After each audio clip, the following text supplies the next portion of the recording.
सफेद साड़ी में भीगी हुई औरत बाहर निकलती है। उसका चेहरा बालों से ढका हुआ। पानी चाहिए। उत्तराखंड के एक छोटे से गांव मलता में एक पुराना कुआं है जो बरसों से बंद पड़ा है। कहते हैं उस कुएं में सिर्फ पानी ही नहीं, किसी का बसेरा भी है।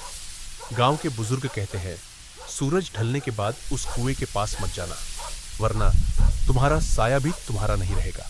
मोहन हंसते हुए, अरे यार अर्जुन, तू भी इन बुजुर्गों की बातों में क्यों आ जाता है? कुएं में भूत वूत कुछ नहीं होता। अर्जुन गंभीर होकर, मोहन तू नहीं जानता, मेरे दादाजी ने अपनी आंखों से देखा है। मोहन, देखा क्या? कोई औरत पानी भर रही होगी और तू लोग भूत बना दिए होंगे। अर्जुन धीमे स्वर में, वो औरत, उसके पैर उल्टे थे। मोहन मोहन का चेहरा थोड़ा गंभीर होता है। दोनों चलते हुए चौपाल पहुंचते हैं।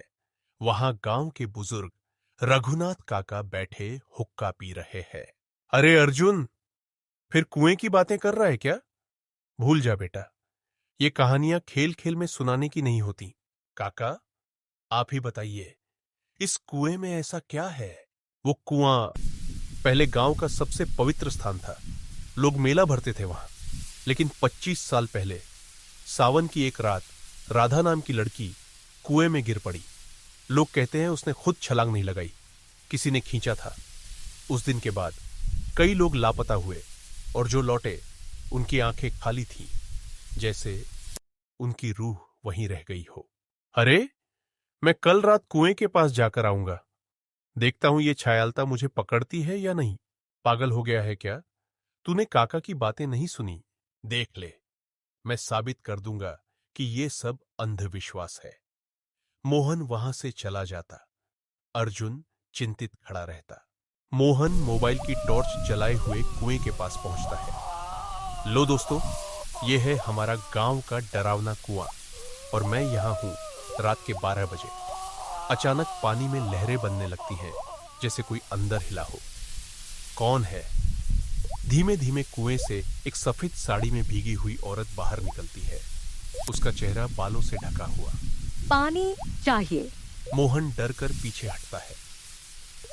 कौन हो तुम? औरत धीरे धीरे सिर उठाती है। उसके पैर उल्टे हैं, आंखें पूरी तरह लाल। अगले दिन गांव के लोग कुएं के पास भीड़ लगाए हुए हैं। अर्जुन वहां दौड़कर आता है। मोहन कहां है? भीड़ में से एक आदमी कहता है, सिर्फ उसका मोबाइल मिला है, उस पर सिर्फ पानी की आवाज रिकॉर्ड हो रही है। पानी चाहिए। तो यह था छायालता, एक ऐसी परछाई जो छुपी है का पहला एपिसोड। कहानी में आगे क्या हुआ जानने के लिए चैनल को अभी सब्सक्राइब कर ले, और हम आपसे मिलते हैं अगले हफ्ते कहानी के दूसरे एपिसोड में, जहां राज खुलेगा छायालता का।